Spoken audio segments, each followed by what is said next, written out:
안녕하십니까. 28승TV입니다. 금주 재미있는 경제 뉴스 및 경제 전망 시작해 볼까요? 금일 2차 코로나 팬데믹 발생 시 글로벌 천문학적 GDP가 증발할 수 있다는 뉴스가 나왔습니다. 지금 표를 보시면 아시겠지만 세계 코로나 확진자가 1,000만 명이 넘어서고 있습니다. 미국 복지장관의 경고도 있죠. 코로나 통제 물 건너가고 있다.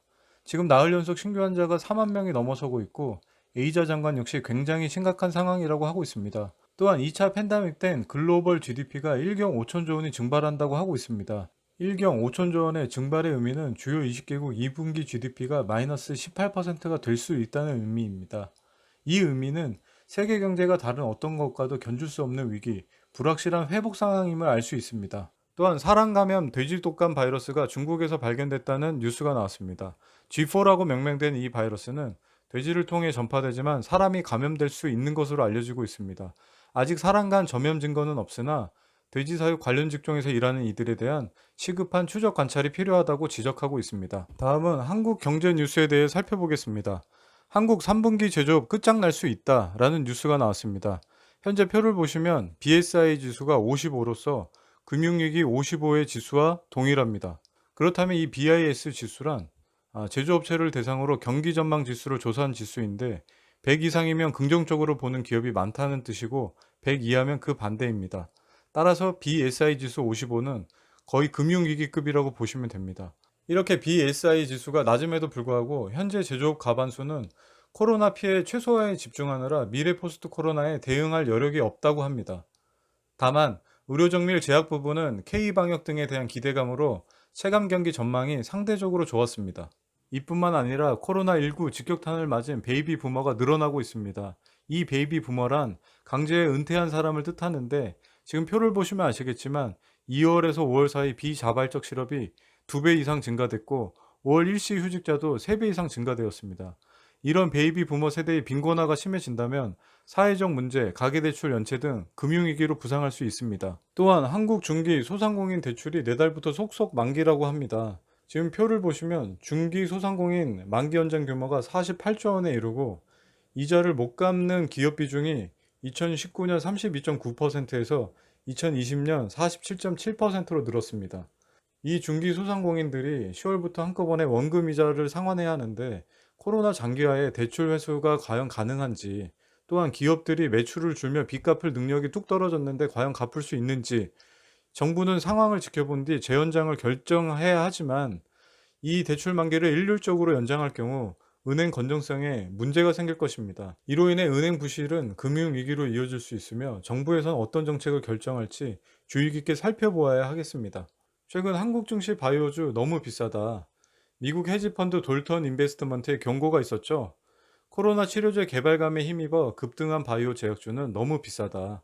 특히 삼성 바이오로직스 올해 경우 84% 주가 상승, 셀트리온은 74% 상승하는 등 바이오 제약주는 지금 거품이 심하다라고 지금 경고하고 있습니다.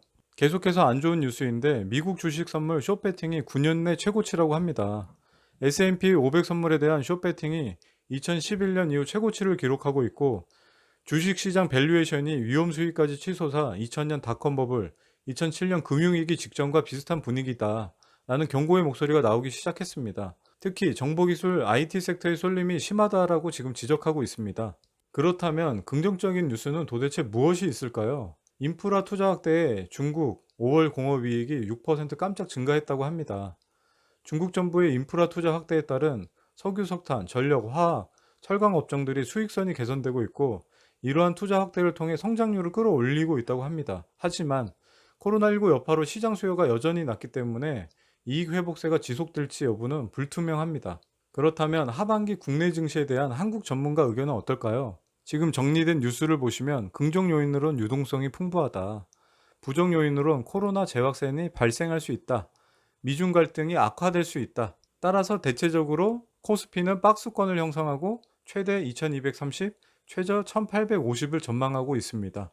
다음은 미국 증시에 대한 전문가 의견을 보겠습니다. 스탠리 드러켄 밀러가 이렇게 지금 전망을 하고 있습니다. 뉴욕 증시 과대평가 정도가 역사적인 수준이다. 연준의 무제한 자산 매입은 와일드카드이다.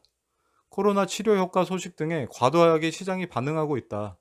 하지만 금리는 여전히 낮고 연준의 무제한 카드는 과소평가하면 안 된다. 나는 1, 2주 후에 시장 상황에 따라 또 나의 생각을 바꿀 수 있다. 라고 지금 말을 하고 있습니다. 다음은 기타 경제 관심 뉴스 설명드리겠습니다. 갑작스러운 페이스북 급락 이유는 뭘까요? 6월 26일 페이스북 주가는 8% 급락하였습니다. 또한 스타벅스 등 160개의 업체들이 페이스북 광고 중단에 참여하고 있는데 그 이유는 트럼프의 막말을 저크버그가 제대로 관리하지 않아 생긴 문제점이라고 합니다. 그렇다면 언택트주 페이스북 조정폭이 어디까지 가는지 함께 지켜보시죠. 그 다음 경제 관심 뉴스로는 부동산 전세 계약 만료 통보는 최소 2개월 전에, 현재 2020년 12월 10일부터 새 주택임대차 보호법이 시행한다고 합니다. 임대인과 임차인의 임대차 계약 갱신을 원하지 않는 경우 기존 계약 만료 6개월 전부터 1개월 전이 아닌 2개월 전까지 상대방에게 갱신 거절 통지를 해야 한다고 하니 꼭 기억해 두시기 바랍니다. 그렇다면 우리가 준비해야 할 것은 무엇일까요? 첫째, 강세장에서 최대의 도박으로 최대의 이익을 얻은 사람들은 거의 항상 약세장에서 가장 큰 손실을 보는 사람들이다.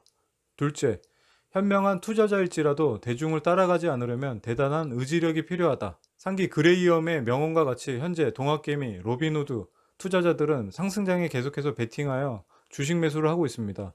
28승TV 구독자 여러분, 대중을 따라가지 않으려는 의지력이 필요한 시점입니다. 28승TV에서도 하루하루 주식을 사지 않기 위해 손목을 묶어놨습니다. 다시 한번 말씀드리지만 홈런을 치기 위한 투 스트라이크를 기다릴 때입니다.